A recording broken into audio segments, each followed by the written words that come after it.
안녕하세요. 오늘은 느린 아이를 더 느리게 만드는 요인에 대해 이야기를 나눠볼까 합니다. 첫 번째는 너무 많은 장난감이에요. 집안에 장난감이 너무 많을 경우 창의성 발달이 어렵게 됩니다. 생각해 보세요. 눈앞에 다양한 장난감들이 다 놓여 있어요. 그럼 우리는 그 중에 뭘 고를까 고민을 하지, 이거를 어떻게 놀까? 방법을 고민하진 않습니다. 장난감들은 되게 노는 방법들이 정해져 있죠. 이미 형식이 정해져 있으면 상상력을 이제 발휘하기가 어렵게 됩니다. 그리고 다양한 장난감들은 곧 다양한 시각 자극이 되기도 하는데요. 너무 많은 시각 자극은 발달을 북돋기보다는 오히려 과잉 자극이 될 수 있고, 그것은 곧 주의가 산만해지는 결과로 이어질 수 있습니다. 시선만 돌리면 다른 장난감이 있기 때문에 금세 다른 장난감에 주의가 뺏기게 되고, 그런 과정이 반복돼서 한 가지 놀이를 깊이 있게 놀이하기 어려워집니다. 장난감들을 우선 깔끔하게 정리해 주세요. 어느 곳에 어떤 장난감이 있는지 기억하기 쉽도록 말이죠. 그리고 장난감을 새로 사주고 싶으시다면 이전에 있던 장난감들을 아이가 충분히 갖고 놀았는지, 그리고 그 장난감을 방법에 맞게 놀 수 있는 수준이 되는지, 장난감의 특징과 원리를 알고 있는지, 이런 것들을 좀 확인해 보시고 새 장난감을 사주시는 게 좋습니다. 놀 때에도 정말 갖고 노는 장난감 외에는 넣어둘 수 있도록 지도를 해줍니다. 종종 아이들이 안 갖고 놀면서 꺼내두기만 하거나 한 번 놀고 그대로 둔 상태에서 다른 장난감을 또 꺼내서 주변이 금세 어지러워지는 경우를 볼 수 있는데요. 그때에는 땡땡아, 너 지금 무슨 놀이 하는 거야? 그럼 이 장난감은 다 놀았어? 물어보고요. 다 놀았다고 하면 정리할 수 있도록 해주세요. 그냥 무조건 어서 정리해가 아니라 이렇게 다 꺼내두면 너가 무슨 놀이를 하는지 알 수가 없어. 너는 지금 병원 놀이를 하니까 요리 놀이는 넣어두자. 그래야 헷갈리지 않아. 이렇게 왜 정리해야 하는지 이유를 자세히 알려주세요.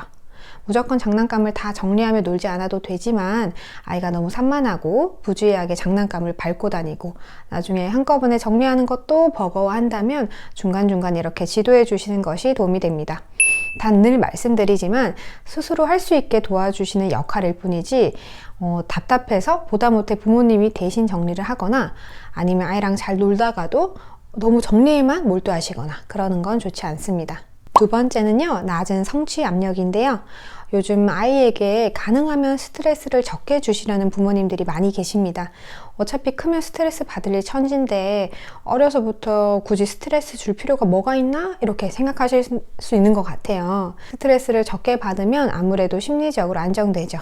근데 안타깝게도 성인이 돼서 스트레스를 대처하는 능력이 뿅 하고 생기지는 않습니다. 문제 해결 능력이 나이가 든다고 해서 생기지 않아요. 사실 태어나서부터 매 순간이 어려움이거든요. 영아기에는 전적으로 부모의 도움을 많이 받아 성장하게 되지만, 유아기부터는 아이가 자신의 어려움을 알아야 되고요. 또 스스로 해결해가는 경험을 쌓아야 합니다. 옷 입는 것도 어렵고, 밥 먹는 것도 어렵고, 등원도 어렵고, 기다리는 것도 어렵고, 어려운 게 참 많아요. 어려워하는 아이를 보는 부모의 마음도 참 어려울 겁니다. 근데 그때 한 번이라도 아이가 도전해 볼 수 있도록 하는 게 성취 압력인데요. 한번 해보자. 어려웠어? 이렇게 하면 조금 쉬워. 오늘은 그럼 엄마가 일찍 데리러 올게. 대신 다음 주에는 조금 더 친구랑 놀아보자. 여기까지는 아빠가 도와줄게. 대신 이 부분은 너가 해봐. 이렇게 조금씩 아이가 해나가야 한다는 이야기를 해줄 수 있어야 돼요. 등원 거부한다고 아예 어린이집을 안 보낼 게 아니라 스스로 옷 입기, 그 다음에 집을 나서보기, 그 다음에 어린이집 앞까지 가보기, 선생님한테 인사해보기, 그 다음 1시간이라도 놀다 오기, 그 다음 점심까지 먹고 오기, 이런 식으로 세분화해서 조금이라도 성취할 수 있도록 지도해 주시는 게 좋습니다. 세 번째는요, 치료 연계 어려움인데요. 이거는 일단 저는 매일 느린 아이들을 만나는 직업이에요. 그런데 이 잘하는 속도도 다 제가 끼고 잘하는 것도 다 저마다 다릅니다. 놀이치료라는 게 일주일에 한 번 40분 동안 아이를 치료하는데, 그리고 보통 한 5분에서 10분 정도 부문 상담을 진행을 해요. 치료 개입이 시급한 아이들은 일주일에 2번, 3번씩 만나기도 하고요. 그래도 보통 주에 한 번 만나는 편인데요. 저는 이렇게 매주 아이들을 보면서 지난주와 혹은 6개월 전, 혹은 1년 전 무엇이 달라졌나 꾸준히 기록을 하는데, 근데 신기하게 어떤 아이는 매주 변해요. 지난주에 어려워했던 거를 이번 주에는 해내요. 그리고 지난주에 하지 못했던 것들, 못했던 표현들을 이번 주에 해내요. 반면에 어떤 아이는 매주 비슷합니다. 3개월 전과 비교하면 조금 달라졌지만 그냥 한 달 전과 비교하면 비슷합니다. 변화가 느린 아이가 있어요. 과연 이 아이가 그만큼 발달이 늦어서일까? 그렇지 않아요. 여러 이유가 있을 수 있겠지만 근본적으로 치료 연계가 잘 안 됐다고 볼 수 있습니다. 무슨 말이냐 하면 앞서 말했듯 놀이치료는 보통 일주일에 단 하루 그리고 40분 치료를 하죠. 근데 일주일은 그보다 훨씬 길어요. 이 치료실을 나가고 나서도 계속 치료의 연장선으로 이어져야 치료 효과가 커진다는 얘기예요. 이게 바로 치료실과 가정과의 연계가 좋아야 한다는 의미인데요. 치료 연계가 잘 안 됐다는 것은 이 치료실을 나가고 나서 다시 원래 일상대로만 지냈을 확률이 높다는 것을 의미합니다. 부모 상담 10분 동안 치료사와 나눈 이야기를 좀 떠올리시면서 집에 돌아가는 길에 오늘은 땡땡이가 이걸 배웠구나, 연습했네, 집에서도 해야겠다, 이렇게 생각하고 적용해 보시면 좋습니다. 혹은 치료사에게 이번 주는 집에서 어떤 걸 시도해 보면 좋을까요? 이렇게 물어보셔도 좋아요. 매주 실행에 옮기기는 쉽지 않으실 거예요. 그렇다면 그날의 치료 내용이나 아이의 변화하는 모습을 일기장이나 메모장에 기록해 두시는 것도 좋습니다. 그리고 네 번째, 만능 해결사 부모인데요. 아이가 무엇을 원하는지 너무 잘 알게 돼버린 나머지 아이가 직접 요구하기도 전에 원하는 것을 손에 탁 쥐어주는 경우가 생깁니다. 쳐다만 봐도 이거? 하고 이제 주게 되죠. 아이가 해줘, 도와줘 하면은 말 없이도 이미 손 움직이고 계셔요. 특히 우리 아이들은 언어가 느린 경우가 많아서 말 한마디라도 하면은 언어 표현을 더 강화시키려고 즉각 요구를 들어주게 되기도 하는데요. 그게 필요한 때는 그렇게 해도 되지만 문제는 어느 정도 목표를 달성을 하면 그 다음부터는 즉각 요구를 들어주면 안 되고 구체적으로 아이 스스로 하는 방법을 알려주셔야 합니다. 우리 아이들 특징 중 하나가 뭐냐면 해주세요, 도와주세요 하고 뭐를 갖고 와요. 그래서 우리가 도와주는데 아이는 이 도와주는 모습을 쳐다보지 않아요. 자신은 도와달라고 갖다 주고 바로 다른 곳을 쳐다보거나 다른 것을 이미 하고 있어요. 자신이 어려워했던 것을 어떻게 해결해 나가는지 그걸 관찰해야 하는데 그렇게 잘 안 하죠. 그럼 우리는 아이가 잘 볼 수 있도록 자, 봐봐, 이렇게 하면 돼 하고 말해주고 주시할 수 있도록 지도해줘야 됩니다. 집중을 계속 안 하면 손을 잡고서 자, 여기 잡아봐, 그리고 당겨, 이런 식으로 어떻게 행위를 해야 하는지 구체적으로 알려줘야 합니다.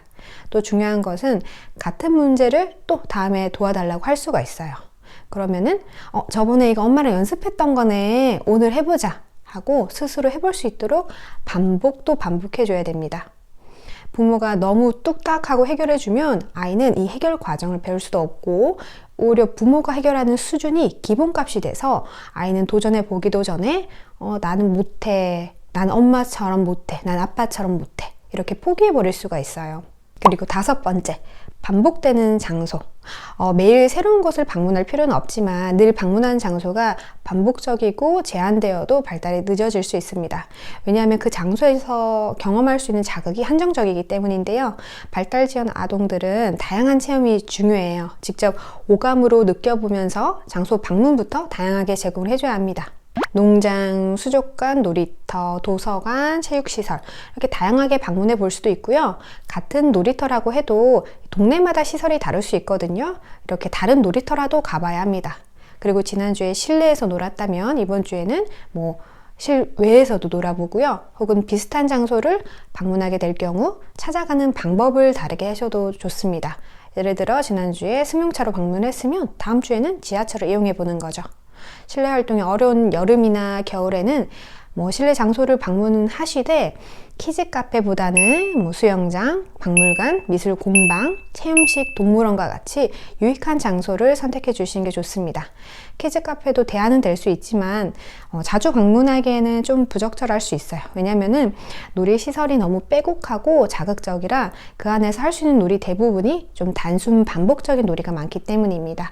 그렇게 홀리듯 정신없이 노는 것보다는 천천히 사고하면서 놀이할 수 있는 공간이 더 좋습니다. 특히 자연 환경이 감각 발달에도 굉장히 적합한 장소이고요. 다음 시간에 또 만나보겠습니다. 시청해주셔서 감사합니다.